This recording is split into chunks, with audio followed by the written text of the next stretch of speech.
Dr. Tracy with drtracy.tv, the place for self-love. It is non-negotiable. So I've been having some weird technical issues again. Facebook told me that my broadcast failed again and again. So we're putting this up on YouTube because I am committed to helping you, teach you how to manifest your life from your closet. Again, I'm Dr. Tracy. If this is the first time we're ever meeting, nice to meet you.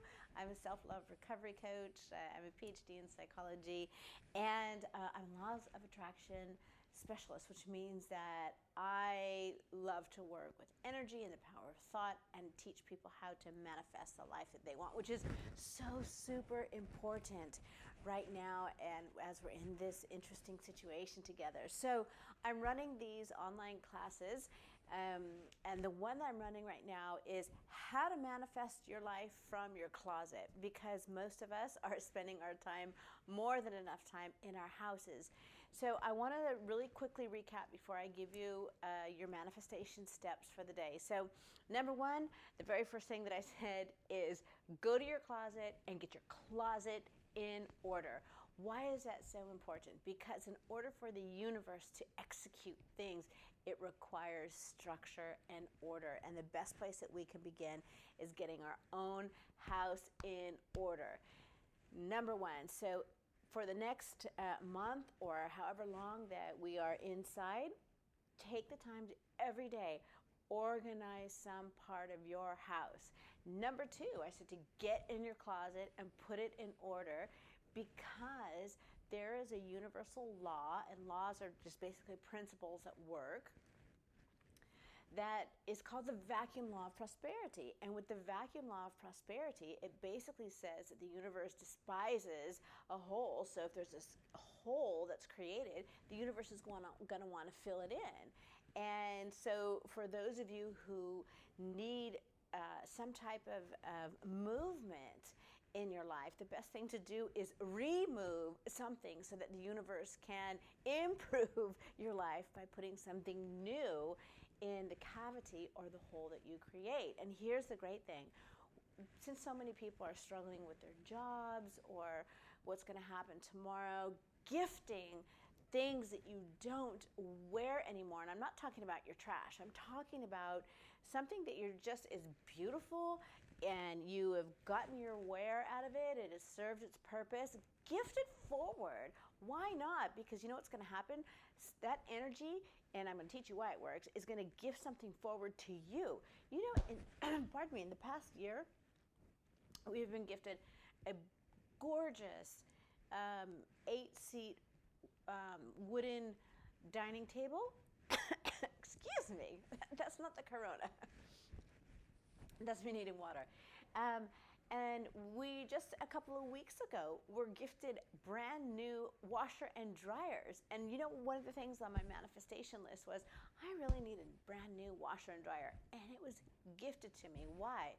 Because I am constantly in the process of looking at the things that I have and I own and saying, move them out, gift them forward, give them to somebody else, because it creates a cavity in my life, a hole in my life, and the universe wants to fill it up with new and exciting things. So that was the second thing.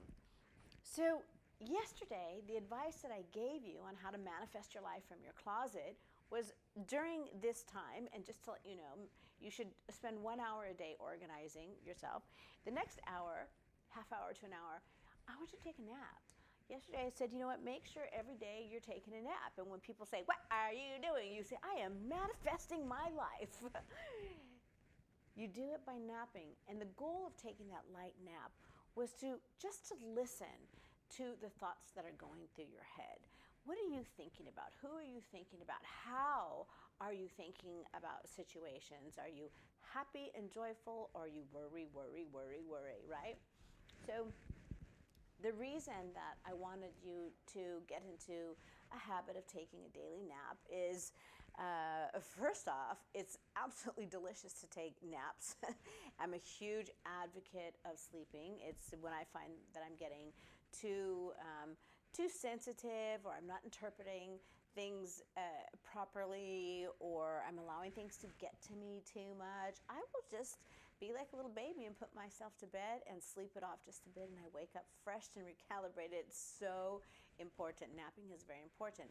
But the goal of manifest napping is to calm your mind, is to reconnect with yourself and to really understand what's going on in the background of that mind and to jot it down. Now, I said yesterday that everybody should get a journal. Journals are so important. I have to show you my journal. I am a huge, I don't know if you can see how beautiful it is. I love Evil Eyes. And so this is my organized journal. I'm still old school that when I go to write something, I have my favorite pen. Ooh, and it matches. Ooh. So I recommend that as you're manifesting, definitely go and get one of these. Well, not that one. Go get your own. Mine's taken. So that all leads me to what we're going to talk about today and how to manifest from your closet. As I mentioned in the very first class, this universe of ours is run by laws. And laws help create order. And there are many universal laws, is what they're called. But the strongest of all the universal laws, and if you're asking, give me an example of a universal law, the law of gravity is a universal law. The tide law is a universal law, where that which goes out has to come back. And that's why we don't need to panic right now, because the further that this thing is going to go back, the more abundance we're going to be having coming back into our life. And I'm going to share with you a beautiful thing about abundance tomorrow. So the strongest universal law in the universe is something called the law of attraction. And the law of attraction deals with our thoughts. It basically says what you think is what you're going to become. And the reason that this is such a fantastic law to know and embrace is that it ties into the energy of life.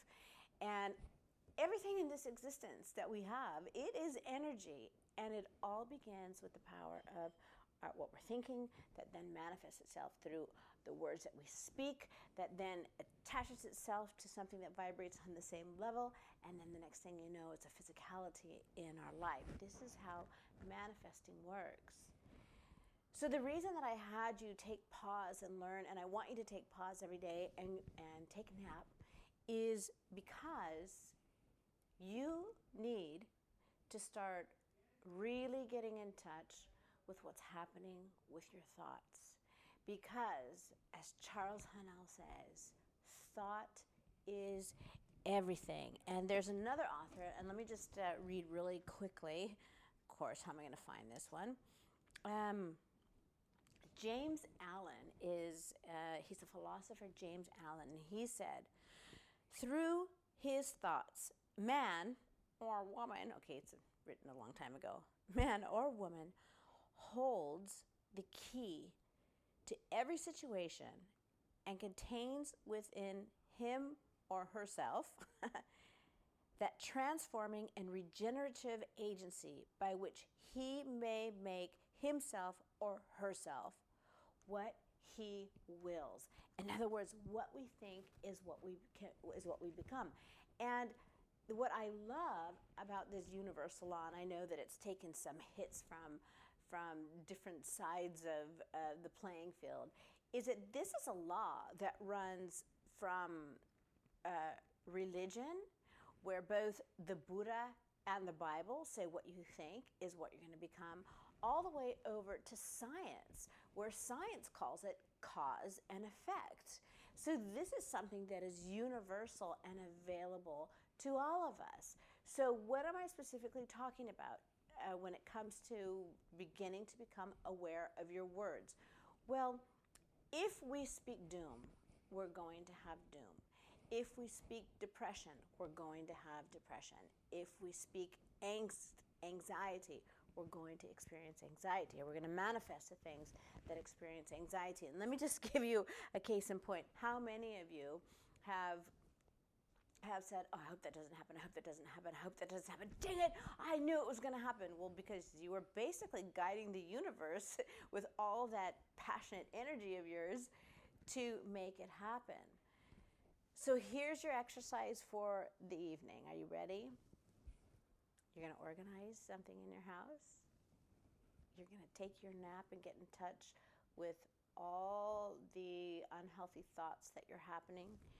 You're going to write them down in your beautiful journal with your beautiful pen. And you're going to become aware of what type of thoughts that you're meditating and thinking on. And here's your exercise. When you find yourself thinking a thought of doom, you're going to thought stop, which means what? Stop saying that. And you're going to replace a doom thought with a dream thought. When you think of an anxious thought, you're going to replace the anxious thought, oh my God, with an appreciation thought. When you think of a gut-wrenching thought, you're going to replace it with a gratitude thought. When you think of a poisonous thought, you're going to replace it with a passionate thought. Because what you're doing is you're consciously taking control of your thoughts, because you are in control of your thoughts are not in control of you. You're thought stopping, which is basically breaking up with the negative energy. You're removing that negative thought, which is creating the vacuum law of prosperity.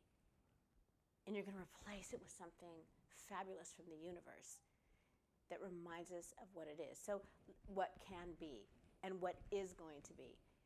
So what does that sound like? Oh my gosh, I don't know what tomorrow holds. That's a doom thought. And you replace it with a dream thought. And if tomorrow happens, I'm going to think about the trip to Hawaii that I want with my family. And I'm going to think about that restaurant that I want to open. I'm going to think about that book that I want to write. And you replace the doom thought with a dream thought. Anxiety. Oh my gosh, I don't have a job. What if my job is not waiting for me when I get back out of this thing? You take the anxiety thought, and you replace it with an appreciation thought. I am so appreciative that I have skills and talents that are not going out of style, and that if it's not this job, then it's going to be something better. You take gut-wrenching thoughts and you replace it with a gratitude thought. Oh my gosh, what if my mother gets the virus, or what if I get the virus, or one of my kids get the virus, God forbid, on all three. You thought stop and you say, I am so grateful today that my health is intact. I'm so grateful today that my mother's health is intact. I am so grateful today that my child's health is intact. And that's what you hold on to. And if you have a poisonous thought, you replace it with a passionate thought or a pleasure thought. Oh my gosh, this is what our world is coming to. Our leaders are so horrible. You thought stop. And you replace it completely with something that gives you pleasure. Rather than think about everything that you think that the leaders are doing wrong, take pause and think about something that feels pleasurable to you. That could be some of the great things that they are trying to do. That could be that by the summertime, this thing is going to pass and we're going to be able to be on the beach. And that could be the fact that we have this time now to really get in touch with ourselves and reinvent ourselves so that when summer hits, we're ready for it with bells on. And for those of us who are working out every day in the house with bathing suits on. How does that sound for pleasurable thoughts? This is all about learning that everything in life comes down to thoughts. And we have more power than we realize when we're able to understand that our thoughts are not in control of us. We are in control of our thoughts. So that's your exercise for today. Get in touch with all your ugly thoughts, and let's replace them with something that's going to energetically be able to start shifting and changing our universe. And you have to log in tomorrow to find out why. I'm Dr. Tracy. You guys be well. Go clean your closets and wash your damn hands.